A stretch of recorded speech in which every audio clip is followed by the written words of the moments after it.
Hi, I'm Kelsey Mays for Cars.com, and this is the redesigned Ford Mustang. We are at the 2014 North American International Auto Show in Detroit, checking out Ford's completely redesigned pony car. The prior Mustang spent about 10 years emulating the 1964 and a half original. This Mustang now emulates the late 1960s Mustang Fastback. But lest you think that this is another throwback Mustang, Ford is on a mission to prove that it's a horse of a different color. So saddle up, let's take a look.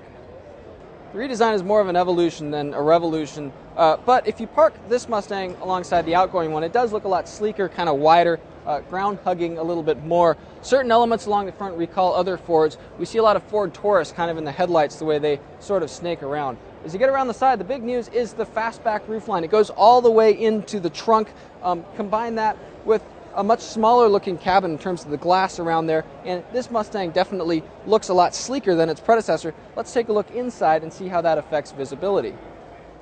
Visibility is okay. The rear window still pretty big, pretty easy to see out of back there, and the C-pillars are not too thick. Neither are the A-pillars, but you do get a little bit of Chevy Camaro effect here with the windshield sloping all the way back, so it is kind of low, not a ton of glass to see through. The Mustang retains the twin cowl dashboard that kind of defined the earlier generations of the car. A lot going on here in the center controls. There's toggle switches here that actually come up to do things like turning off traction control or changing steering settings or even activating the hazards.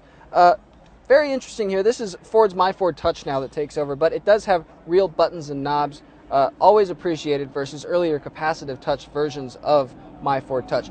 Cabin materials, good. Could be a little bit more consistent though. There's soft touch stuff above the dash and even alongside the center tunnel here where your knees might knock against. We wish that those materials continued to the upper doors here, but this does look a lot nicer than it used to look because the old Mustang's upper doors looked very deliberately cheap. The last Mustang's back seat was a lot better than the Camaro's back seat, which was almost unusable. This Mustang gets closer to Camaro territory. I can't sit upright. That should tell you all you need to know.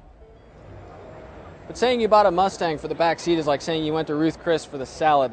This is where the beef is. There's a 3.7-liter V6 with about 305 horsepower, Ford says. There's also the automaker's familiar and potent 5-liter V8 with about 420 horsepower. But new this year is a new 2.3-liter turbocharged 4-cylinder. Now, before you say that driving a 4-cylinder Mustang is like listening to a Tupac song with radio edits, the 4-cylinder is going to be the optional engine. It actually makes in excess of 300 horsepower between the V6 and the V8 there lining up in terms of power, and more than 300 pounds-feet of torque, about 30 pounds-feet more torque than the V6 in early power estimates, Ford says. Other notables: for the first time in the Mustang since the early 2000s Mustang Cobra, there is now an independent rear suspension in all Mustangs, Ford says.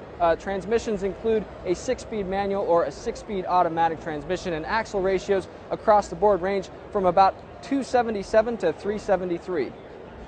Coupe and convertible versions of the car will go on sale in 2014, sometime after the Mustang's 50th anniversary in April. Now, inevitably, GM will redesign the Chevy Camaro, Dodge will redesign the Challenger, and the muscle car wars will heat up again. But Ford fired the first shot, and from the looks of it, it probably brought some heat. Stay tuned for our driving impressions once we get a chance to get behind the wheel.